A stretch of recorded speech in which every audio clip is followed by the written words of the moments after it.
Subscribe now and press the bell icon. Never miss an update. हो गया sir? Ready भाई? Role जी। आज press वार्ता बुलाई है, क्या कहना चाहेंगे? क्या जो हमारा संयुक्त किसान मोर्चे ने कल प्रेस कॉन्फ्रेंस करके हमारे को आदेश दिए थे कि आने वाली 30 जनवरी को महात्मा गांधी जी की पुण्यतिथि पर, शहादत दिवस पर हमने जो है उपवास रखना है 10 से 4 बजे का। उसी उपवास में हमने सभी ने, हमारे रिटायर कर्मचारी, हमारे छात्र, व्यापारी और किसानों ने मिलकर, मजदूरों ने मिलकर ये एक निर्णय लिया है कि उस दिन हम सुबह 10 बजे यहाँ पक्का धरना स्टेडियम में, शहीद भगत सिंह स्टेडियम में इकट्ठे होंगे और यहाँ से इकट्ठा होकर एक मुंह पर पट्टियाँ बांधकर एक मौन जो जुलूस है निकालेंगे बाज़ारों में।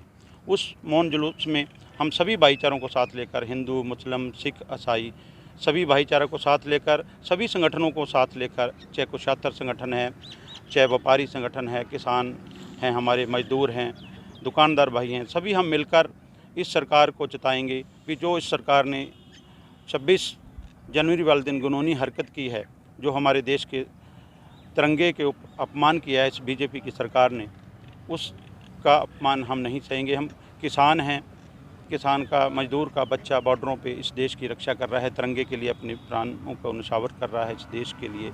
उस तिरंगे के सम्मान के लिए हम पहले भी सबसे आगे थे, अब भी हैं। सारे हमने मिलकर उस तिरंगे का सम्मान जारी रखना है। उस तिरंगे का अपमान हम सहन नहीं करेंगे। जो इस बीजेपी ने हमारे किसान आंदोलन को बदनाम करने के लिए उस तिरंगे का अपमान किया है, धार्मिक चिन्ह लगाकर, चाहे किसानी झंडा लगाकर, क्योंकि हमारे किसान साथियों का जो आह्वान था, मैं खुद उस परेड में शामिल था। मेरी टिकरी ड्यूटी से टिकरी बॉर्डर पे हम जा रहे थे। जो किसान परेड थी वो अपने रूट पे जा रही थी। जो लोगों ने, जो भड़काए हुए बीजेपी के लोगों ने, उनकी जग जाहिर है, दीप सिद्धू जैसे लोगों ने जो फोटोएं हैं बीजेपी के साथ हैं। क्योंकि एक 26 जनवरी वाले दिन, आम दिन में भी वहाँ परिंदा भी पर नहीं मार सकता लाल किला में, और उस दिन जो कांड हुआ है, 150-200 लोग, हड़दंगी लोग जाके वो झंडा फहरा रहे हैं। वहाँ को पुलिस खड़ी है, हमारी पैरामिलिट्री फोर्स खड़ी है, साइड में खड़ी है और करने दे रही है। वो एक सोची समझी साजिश के तहत किसानों को, आंदोलन को बदनाम करने के लिए किया था। लेकिन वो किसान आंदोलन आगे से बढ़िया निखार में आ गया है। जो गंदे लोग थे वो निकल गए हैं, अब साफ़ सुथरा चल रहा है। उसी की कड़ी में हमने एक जो मौन जुलूस निकाल रहे हैं हम शहर में 30 जनवरी को, उसमें सभी से आह्वान करते हैं, हमारे किसान साथियों से, हमारे नौजवान साथी छात्र संगठनों से, हमारे सभी व्यापारी संगठनों से, हमारे कर्मचारी संगठनों से, हमारे प्रधान जी हैं महावीर जी को, रिटायर कर्मचारी संघ के प्रधान हैं, और भी सारी जितने भी संगठन हैं, उनसे आह्वान करते हैं कि हमारे इस मौन जुलूस में आप ज़्यादा से ज़्यादा संख्या में स्टेडियम में 10 बजे पहुंचकर इसका हिस्सा बने और सारे बाज़ारों में हम घूमकर एक संदेश देंगे कि हम शांत हैं, शांत थे और शांत रहेंगे। हमारा शांति से ये आंदोलन चलता था, चलता है, चलता रहेगा। तब तक चलेगा जब तक यह सरकार तीनों काले कानून वापस नहीं करती, MSP का गारंटी कानून नहीं बनाती, पराली और बिजली कानून वापस नहीं लेती, तब तक ये हमारा आंदोलन जारी रहेगा। लखनऊ जी, जैसे कुछ किसान संगठनों ने ऐलान किया है वो बाहर हुए, इससे बाहर हुए हैं, आगे सिरसा में किस तरह से आंदोलन चलता रहेगा? धरना जारी रहेगा पक्का मोर्चे में लगातार? बिल्कुल जारी, सभी जगह। आज टोल प्लाजे की सुबह एक वायरल हुआ था मैसेज, हज़ारों की गिनती में हमारे किसान वहाँ पहुँचे हैं। ये पत्रकार बंधु भी वहाँ थे। हज़ारों की गिनती में हमारे किसान पहुँचे हैं। यहाँ भी धरना जारी है। हमारे बुजुर्ग, हमारे साथी सभी यहाँ चालू रहेंगे। और दूसरा, वो VM सिंह की बात है, हमने पहले दिन से ही, हमारे संयुक्त किसान मोर्चा ने उसको निकाल दिया था, उसने नहीं छोड़ा। निकाला गया था उसको पहले दिन से, हमारे संगठन का हिस्सा नहीं है, पहले भी नहीं था। अब वो बीजेपी का आदमी था, बीजेपी में शामिल है। जो किसान, जो किसानी की लड़ाई चल रहे हैं, अपने हकों की लड़ाई लड़ रहे हैं, मजदूर और हमारे व्यापारी लड़ रहे हैं, वो लड़ाई तब तक जारी रहेगी जब तक ये तीनों काले कानून वापस नहीं होते। लाल किले पर जिस तरह से जो हुआ, देश अपमानित हुआ, उसमें क्या कहीं पॉलिटिकल पार्टीज का भी हाथ लगता है आपको? दूसरी पार्टियों से, बीजेपी के साथ साथ दूसरी पार्टियों में इन्वॉल्वमेंट लगती है? कुछ भी हो सकता है, लेकिन मेन तो बीजेपी है ना।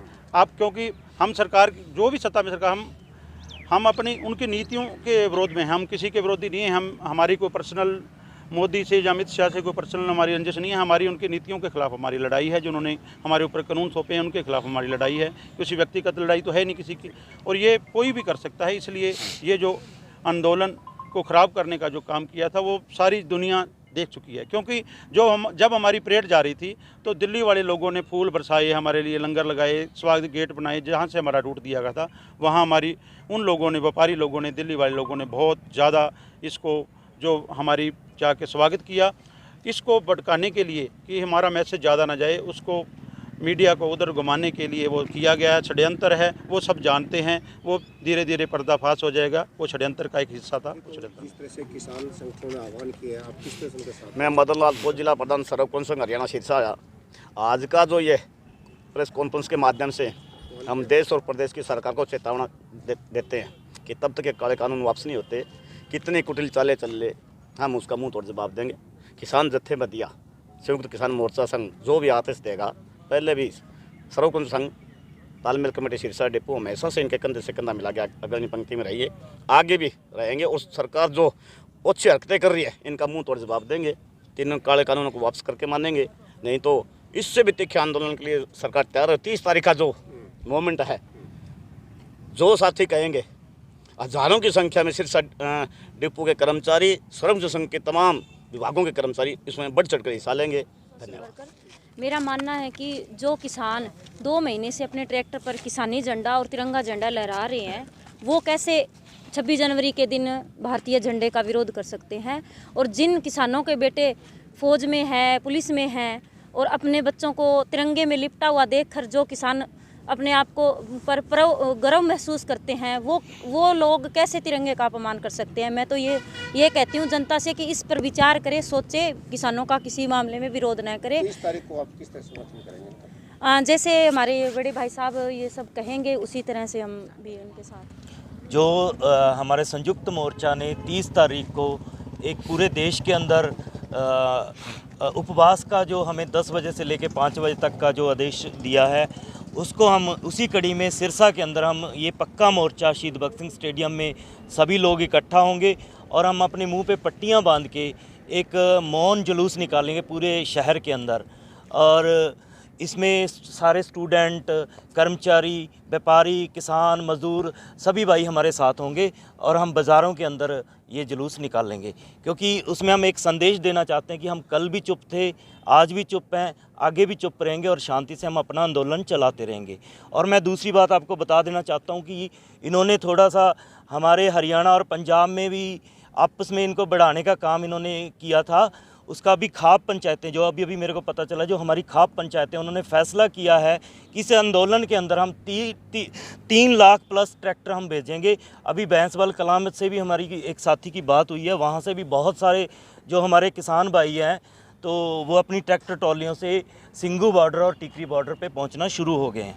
इसी तरीके से झज्जर है, रोहतक है, सोनीपत है, हिसार है, जींद है, भिवानी है, इस बेल्ट से हज़ारों ट्रालियां जो अब टिकरी बॉर्डर और सिंगू बॉर्डर की तरफ जानी शुरू हो गई हैं। हाँ जी, वही अभी बैंसवाल कलां उधर से बता रहे थे कि काफ़ी संख्या में जो किसान हैं वो दिल्ली की ओर कूच करना शुरू कर दिया उन्होंने। और आज जो हमारे टोलों पे भी आपने देखा होगा, एक करनाल के अंदर जो हमारा टोल था, जो इन्होंने सरकार के बंदों ने, आरएसएस वाले बंदे उन्होंने डाल के उन्होंने खाली करवाने का काम किया था। आज वो टोल भी दोबारा पे हमारे जो किसान साथी है, लाखों की, हज़ारों की संख्या में वहाँ किसान साथी पहुँच गए हैं और लंगर भी शुरू हो चुका है। और जो हमारे साथी पंजाब से, जहाँ अम्बाड़ा साइड से, जहाँ उस साइड से आ रहे हैं, वो साथियों को लंगर की व्यवस्था उन्होंने कर दी। 30 तारीख ਨੂੰ ਸੰਯੁਕਤ ਮੋਰਚੇ ਦਾ ਪ੍ਰੋਗਰਾਮ ਰੱਖਿਆ ਗਿਆ, ਤੁਸੀਂ ਉਸ ਦੇ ਵਿੱਚ ਕੀ ਭੂਮਿਕਾ ਨਿਭਾ ਰਹੇ ਹੋ? 30 तारीख का पहली बात तो जो 30 तारीख का रखा क्यों गया है, उस चीज़ का क्लियरनेस होना ज़रूरी है कि 30 तारीख को यहाँ किस लिए इकट्ठे हो रहे हैं। दिल्ली के अंदर इतना बड़ा आंदोलन चल रहा था, इतनी अच्छी मूवमेंट उन लोगों की चल रही थी जो लोग पूरे देश से अलग अलग अपना घर बार खेती छोड़ कर वहाँ पे बैठे हुए थे, सारा काम धंधा छोड़ के। और लगातार 62 दिन मूवमेंट चलने के बाद एक भी घटना नहीं होती है वहाँ, एक भी तोड़ फोड़ नहीं होती है, कोई बैरिकेड नहीं तोड़े जाते हैं। उसके बाद में आखिर ऐसा क्या हुआ कि एकदम से लोगों के अंदर वायरल वीडियो भेजे जा रहे हैं, एडिटेड वीडियो भेजे जा रहे हैं, लोगों को गुमराह किया जा रहा है। आखिर ऐसा किया किसने और किस प्रोपगेंडे के तहत ये हुआ है? ये सारा का सारा बीजेपी का प्रोपगेंडा। और बीजेपी ने किया क्यों है?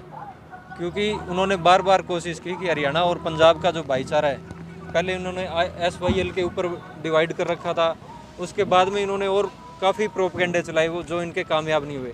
उसके बाद में जो ये लाल किले वाला है, इन्होंने लाल किले वाला करके एक आपसी मतभेद पैदा करने का प्रयास किया है।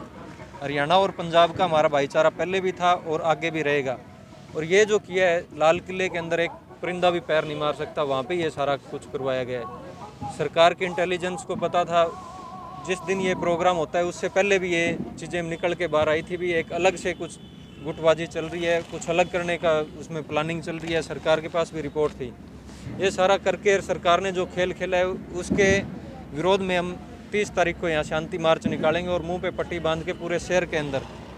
तो सभी युवा साथियों से अपील है कि ज़्यादा से ज़्यादा संख्या में पहुँचें और इस आवाज़ को ज़्यादा अच्छे तरीके से बुलंद करें, ताकि ये सरकार के फर्जी प्रोपेगेंडों का अच्छी तरीके से जवाब दे सकें। धन्यवाद।